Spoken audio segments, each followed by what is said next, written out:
Today, we answer a rather dumb question from the depths of Reddit. Can you beat Borderlands 3 with only the SuperBall? What is the SuperBall? Well, you definitely picked one up during your playthroughs. You probably fired it 10 times and realized you can shoot a load farther than this piece of junk can shoot one of its off-brand Mario Flower Power fireballs. Speaking of Mario, Yahoo!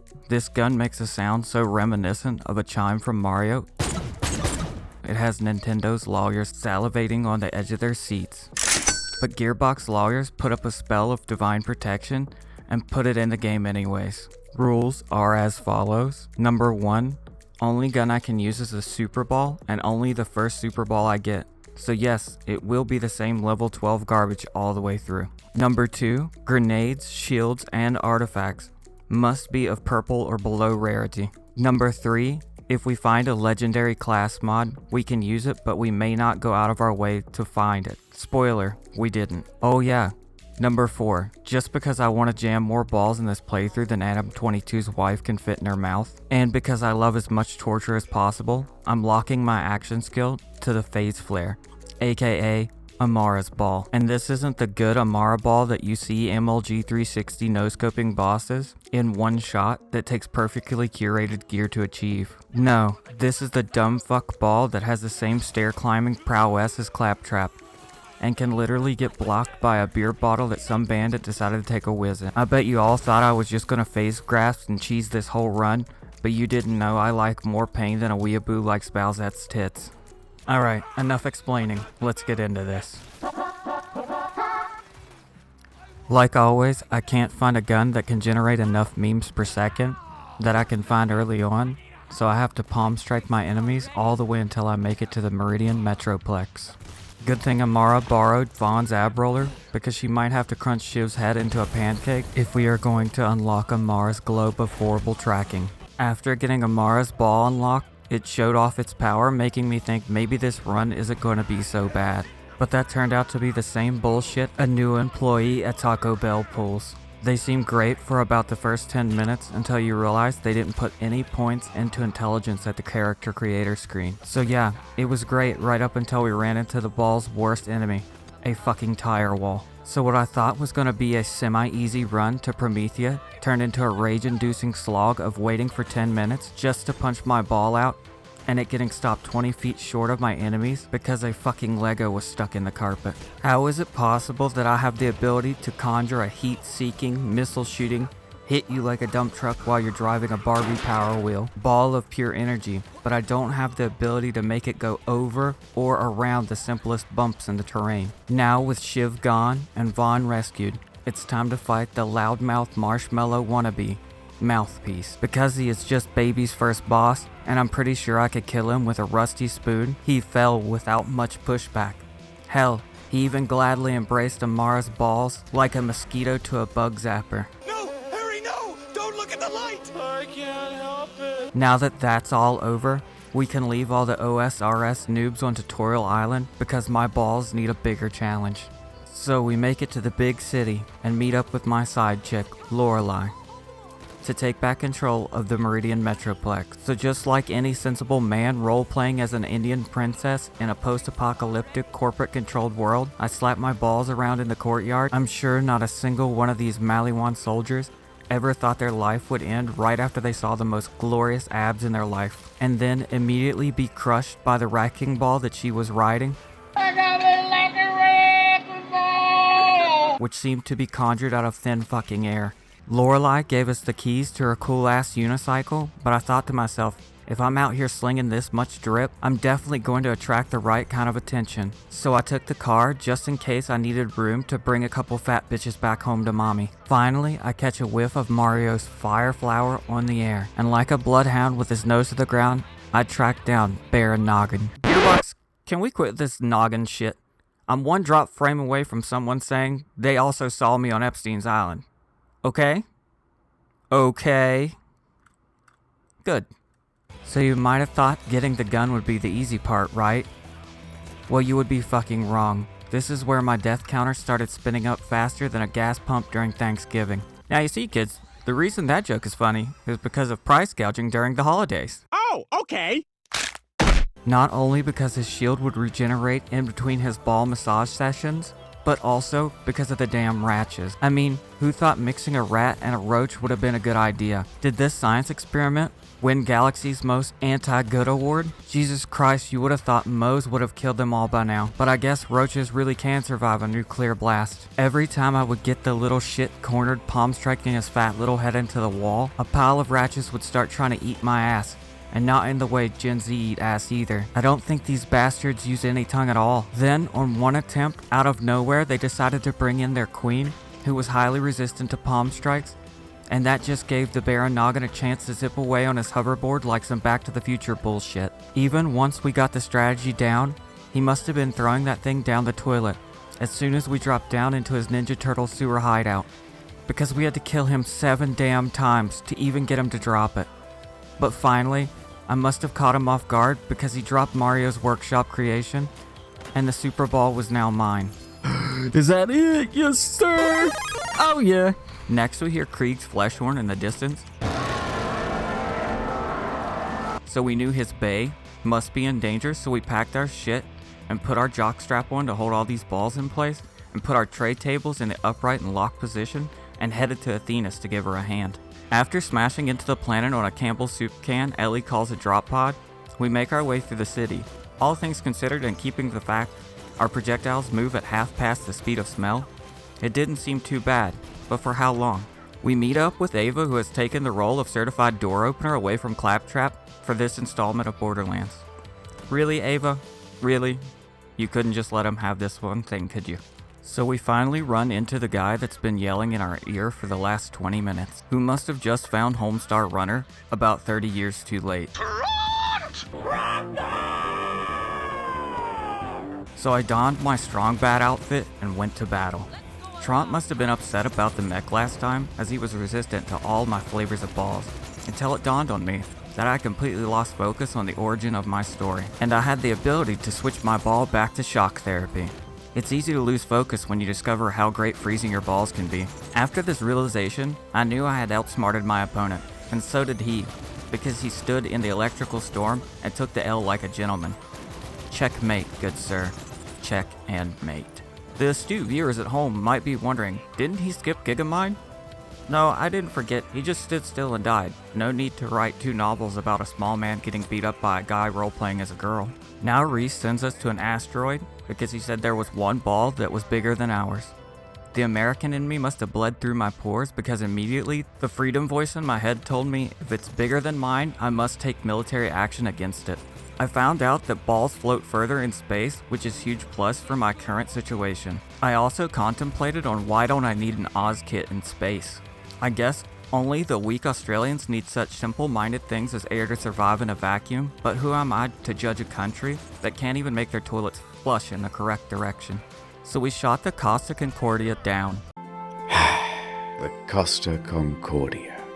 Ship of dreams. And out came the largest ball my eyes have ever laid upon. Now I know the rumors are true. I must kill that which is bigger than mine. He thought he would be safe, but didn't account for the flotation properties of my balls in space, and didn't realize he needed to correct his altitude until it was too late. My fireballs were already pounding him in the face like a ball-on-ball hate crime. But then he shed his armor to reveal his Zeus lightning armor, and I thought back to the Trant fight and remembered I could just throw my shock therapy ball at his lightning shield and that would fuck up his internal whatchamacallit, and then he would perish. So I called out my shock ball like a Pokemon and said go. I forgot my ball was closely related to Psyduck, so it just fucked off into the distance instead of battling my foe. Where the shit did that ball just go? My man John from Finland thought that shit was funny as hell when it happened. If you want to laugh like John, you should subscribe and watch these runs live. Be like John, be subscribed. Also, follow me on Twitch. So after dancing around like a chicken with its head cut off for another minute waiting for my action skill to come back off cooldown, it was time. And thank God this time my ball must have evolved into a Zapdos, because this baby flew and destroyed Katagawa Ball almost without any input from me at all. Now we have to go on a side quest to help Reese's company not go belly up. We agree to help because by this point, my Fire Mario in a tube blaster was still performing at its best. So we proceed through Atlas without much struggle, showing these Maliwan punks why my E-Peen is superior, and why Bowsette will choose me over them and crown me her one and only true love. Finally, after teabagging our way through Atlas, we get to take on Katagawa face to face this time. I didn't realize that he apparently was an Olympic volleyball player because when I sent out my Amara ball, he spiked that bitch back at me like he was playing the middle school girls team. I must have really pissed him off when I smashed his giant ball up because this guy was ready. This man was playing Titanfall and I was stuck on the NES. He jumped around and wall ran every obstacle in the arena, knowing that my balls travel at the speed of smell. Every time I pulled the trigger, my balls wouldn't even make it in time to see his shadow.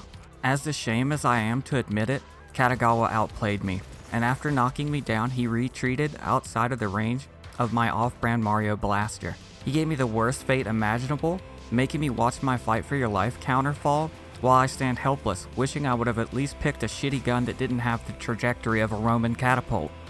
But with the taste of defeat fresh in my mouth, I paid the toll at the new U and went back to him, more determined this time. So I saved my wizard ball for the right moment, knocking his shield off in one blow. Now knowing his plan of spawning clones and then jumping around the treetops like Tarzan, every time I broke his shield, I knew I had to keep my eyes on him, like a ref keeps his eyes on the ball at Wimbledon. I knew if I kept myself alive long enough, the pure humiliation of my balls being draped over his face would eventually lead him into madness, and this is the point where I set my trap. I knew he watched too much anime and would come to me with his katana in hand, thinking he was going to outmatch my gun, just like he saw his senpai do many times while watching Crunchyroll. But he ran headfirst into my AdamandEve.com electric ball torture device, ending his own life. After handling Katagawa's little nuts, it was time to meet up with Maya. She isn't used to being my side chick, but I told her I have to keep my eyes on the prize, and Bowsette was it this time. But we put our differences aside and made it to the subway. Dude, have you guys listened to the Troy and Tyrene on the intercom? That shit is actually probably some of their best lines, and it's just funny, not forced like the rest of their shit. Just like everything else, the Guardians were no match for my balls of fury. Next up on the chopping block was the Rampager, and I knew one part of this fight was going to be a serious pain in my ass. So we proceed to unleash my flaming hot Cheeto balls into his body, chipping away at his health bar, and with Maya by my side, the constant reminder that I have no healing talent points was pushed to the back of my mind. Getting down to his final form, this is when I knew that he would become immune to fire, which would render the SuperBall almost useless. Now only doing 6 damage per shot, like I'm shooting a BB gun at a fucking Metal Gear. I knew I had to press on. Speaking of BBs, you couldn't fit a greased one up my ass when I got knocked, and he only had 5% HP remaining. But thank God my girl Maya was there, as she picked me back up so I could continue my barrage of useless projectiles into this monster's skull. The SuperBall was so useless at this point that even as he was laying there, half dead, ready to be sent to the afterlife, I couldn't get the job done until I got Amara's Mega Ball back off cooldown and finally finished the job. Next step on our list is to break Hammerlock out of prison before his commissary gets empty. Commissary is getting empty. While making my way through the anvil, I run into Brick, and thank God I did because by this point my lack of damage and lack of healing was starting to show like an old man's balls wearing bicycle shorts.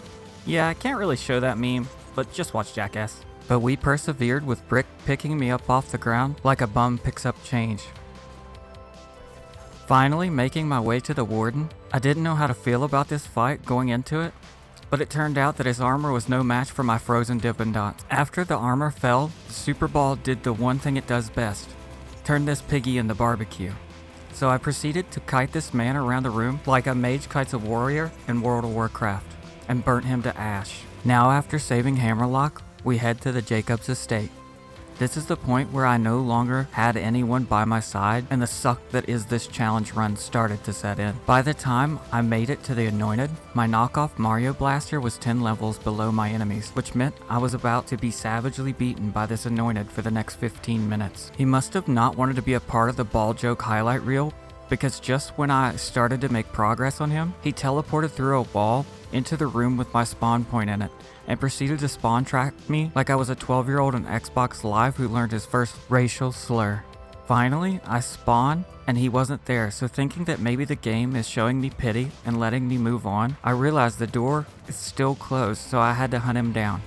I proceed further back into the mansion and find him sitting at the top of the stairs in a room full of stairs. He must have known that the one thing that was hurting him could be stopped as easily as a claptrap unit. Now, after rendering my Space Wizard Ball useless, I have to take him out with the SuperBall. And after a head-to-head race of my Fight for Your Life bar and his health bar, I was victorious, which would have been a happy moment if it wasn't for the grim realization that at some point during this run, my gun will be over 20 levels too low. Once that was over with, we were sent to the Jacob's personal spacecraft to find the next vault key fragment. So I picked up a very enthusiastic emotional support teddy bear because after the beating I just took, I needed it before I slid into a deep depression, wishing I hadn't made this run public so I could stop now and rethink my life. But after a search of Bowsette on the hub, I was reinvigorated and ready to complete this challenge for her. The fans. Yeah, I'm doing this for you guys. That's what I meant. Now we come face to face with the chat GTP controlled robot that has been harboring the piece we needed. After just one failed attempt where she rudely exploited me by keeping all her ads out of my range, I knew what I had to do. So I proceeded to rotate my cryo-filled balls and a few Canadian ice grenades in between Mario flower power shots, and she went down in just a couple minutes of work. After that great boost in confidence, see mom, I didn't have to touch grass to feel better about myself. We were back at Jacob's Manor with our sights set to bring down Aurelia. I thought fire would have been the correct option to bring down the Ice Queen, but I was very mistaken, because by this point my SuperBall didn't have enough power to bring down her shield on its own. So she firmly slapped my ass to the floor and stomped on my hopes and dreams. After a quick cry, I came back to her with a different plan of using Amara's blue balls to remove her shield and then use my gun to tickle her to death. Shooting the SuperBall at Aurelia was like a dwarf throwing spicy popcorn at Gandalf, and after 10 minutes of playing Ring Around the Tornado with her, I had to break the news to Hammerlock that I had sent his sister down a warp tunnel with no way of coming back. After playing Shoot the Statue until it says I can move on, because Lord knows I may be role-playing a woman, but when it comes to reading directions, I'm still a man. So I threw that shit to the side like I'm building a table from IKEA and just brute forced my way to the correct answer. Finally opening up the bridge pathway to the vault, I pushed forward and clashed with the guardians protecting it. If this wasn't a bad sign of things to come, just finishing off the 2 guards protecting the monster took 5 minutes. With the guardians finally dead, it was time for the boss, who almost ended this run before it even got started, Grave Ward. I seriously did a test run of this boss with an at-level SuperBall just to make sure I could make contact with him, which proved to be doable, but now we are about to find out how terrible it was going to be with a SuperBall that is 18 levels under the boss. After throwing out Amara's giant ball, I knew things were about to get even worse, because just like most action skills in this game, the ball could only make contact 1 time per cycle. So it was just down to the SuperBall. I came up with a strat of shooting the floor for extra distance, but when his crit spot wasn't in range, I may as well try to chop him down with a butter knife, because at only 109 damage per shot, I knew this was going to take a while. So without any talent points in healing, I knew I had to play this shit tight, and for the next 20 minutes we fought. And after a few close calls, from boss fatigue and not remembering which laser he was about to fire because I have seen them both multiple times by this point, he brought his head down to me. Now in range of his crit spot, I spam my mouse button like I was at World Champs of Clicker Heroes. Now with the extreme damage of 262 damage per shot, I was able to finally bring him down. If the bastard wasn't so tall, I'd teabag him for the pain he has put me through. After making my way through the vault while praying for any class mod or artifact that could help me on my travels but coming up with nothing, Troy decided to steal my female version of Bill Nye, so we decided it was time to meet up with Leonidas himself and formulate a plan to save her. We found out that in order to get inside the event, we must find a vehicle with so much bling that it would make your average SoundCloud rapper weep just by being in its presence. Now, after finding out who has a car like this, we head to their place to enter aggressive negotiation. And aggressive they were because Big Donnie's thugs proceeded to beat my ass into the Shadow Realm for the next 15 minutes, and after dying a mere 5 times to make it 30 feet, I finally laid my eyes on the prize. But for a final cock block, Big Donnie pulled out his Big D and stood in my path, so I proceed to show him just how useless a Big D is without balls.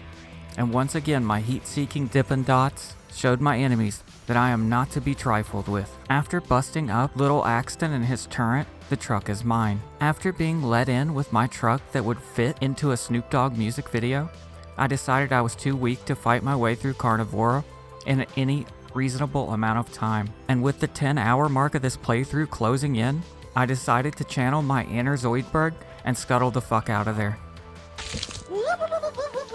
So after Naruto running my way through the bottom of Arnold Schwarzenegger's Hummer, it was time to take out the Agonizer 9000. I knew this boss was going to be a much harder struggle than Grave Ward, not only because now my SuperBall is now 19 levels old and the Agonizer 9000 is completely made of armor, but also because I knew this dance was going to be much harder to keep up for 20 minutes. If you haven't ever made it to the dark side of the moon with this boss, essentially as time goes on, this giant scrap heap erects a set of Ninja Warrior around you, complete with a chainsaw that you must duck under or be at high risk of ending up as an extra in Sleepy Hollow. But after 10 minutes of keeping WAS and D on my keyboard hot to the touch, me and my 3 balls and a little sprinkle of love from Tannis bring down the budget Metal Gear.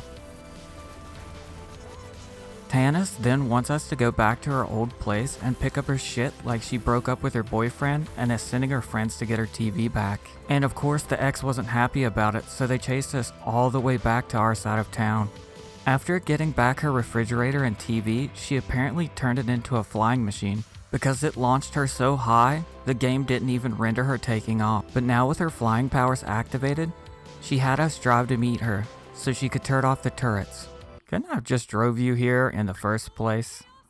Finally, we make it to the compound that Troy is hiding in, and apparently in this state, draining your sister is legal. Fighting my way through the compound, with my gun that now takes 12 shots to even kill a single fodder enemy, I only ended up dying 1 time, which I'm going to take as an absolute win. Now we come to fight Troy head on, and I knew I wanted to do this right for putting hands on my side chick. As noble as that sounded, he killed me in about 45 seconds. For some reason, my weapon, that is only 22 levels below Troy, didn't seem to do much damage to him. So we had to change our strategy and try again. So I put on my Mario pants and started jumping over every barrel that gorilla threw at me, because any misstep in my game, and Troy would punish me. And without a drop of healing coming into me that wasn't picked up from the floor, I had to be very careful. But after flexing my Super Mario skills and making every shot of my airsoft grenade launcher count, I was making the percentage of his chronically ill emo kid fall. Now if you know anything about Troy, he is normally one of the coolest bosses to watch, but he has never been that hard. Just know that killing this boss, not counting the deaths, took 10 minutes, which for Troy is an eternity, and really brought the Tri-Ball Club morale down a peg. After a quick new phone who dis conversation, I made a friend and we headed to Necrotafeo. Ah yes, Necrotafeo, the planet I knew I was going to hate from the very start of this run. Flying enemies and things that move from spot to spot quickly are the bane of my borrowed Super Mario Power's existence. And guess what this planet is full of? There is a reason you don't see the military shooting down aircraft with a tennis ball launcher. It doesn't fucking work. While meeting Typhon for the first time, I had a thought in the back of my mind that this man has to be packing, because there is no way a man that small is so confident, unless when he pulls down his pants, he turns out to be a tripod. Come on, my less than 1% female audience. You know what I'm talking about here. And Mom, you don't count for this survey. Keep that in mind, boys. Just know when you're laughing at these horrible ball jokes that somewhere, so is a woman in her 60s. We then helped Typhon retrieve the key we needed, but then he made us grave rob his wife, which was crossing the line in my mind. But of course, he had to make us see his sex dungeon before giving it to us, which was very Danny DeVito-like, but okay. Now that that episode of Always Sunny is over, Tannis comes to Necrotafeo, and she confirms my thought about Typhon's unit. But before she had a chance to test drive that new Cobra, Tyrene shows up and changes the entire vibe.